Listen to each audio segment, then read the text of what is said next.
জুলাইয়ে বৈষম্য বিরোধী ছাত্র আন্দোলনকে কেন্দ্র করে বিতর্কের মুখে পড়েন কন্টেন্ট ক্রিয়েটর তৌহিদ আফ্রিদি। এরপর সেপ্টেম্বরে আফ্রিদি ও তার বাবা মাইটিভির মালিক নাসির উদ্দিন সাথী সহ ২৫ জনের বিরুদ্ধে হত্যা মামলা দায়ের করা হয় যাত্রাবাড়ী থানায়।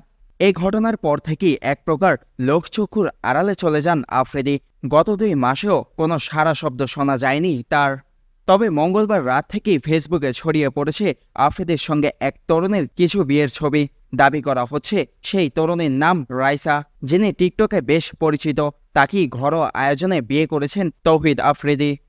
ছবিগুলো সম্পর্কে আফ্রিদির ঘনিষ্ঠ মহলের কয়েকজন জানিয়েছেন, এই ছবিগুলো আফ্রিদির বড় বোনের বিয়ের সময় তোলা হতে পারে। সেগুলোই হঠাৎ করে ফেসবুকে ভাইরাল হয়েছে। তবে ভিন্ন তথ্য দিয়েছেন কয়েকজন।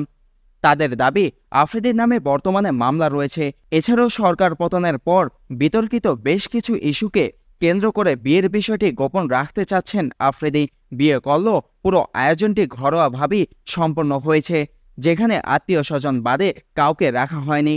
তারা আরও বলেন, আফ্রিদি বিয়ে করেছেন এটা সত্যি, পুরো বিষয়টি তাদের পরিবারের মধ্যেই সীমাবদ্ধ রাখা হয়েছে। তারা চাচ্ছেন না এটা নিয়ে নতুন কোনো আলোচনার সৃষ্টি হোক। ইউটিউবার ও কন্টেন্ট ক্রিয়েটর হিসেবে আলোচিত তৌহিদ আফ্রিদি ফেসবুক, ইনস্টাগ্রাম ও ইউটিউবে রয়েছে লাখ লাখ অনুসারী। বৈষম্য বিরোধী ছাত্র আন্দোলনে তৌহিদ আফ্রিদির নীরব থাকা নিয়ে প্রশ্ন তোলেন ভক্তরা। এরপর থেকেই নিজেকে আড়ালে নিয়ে যান আফ্রিদি। এরই মধ্যে শোনা গেল তার বিয়ের খবর।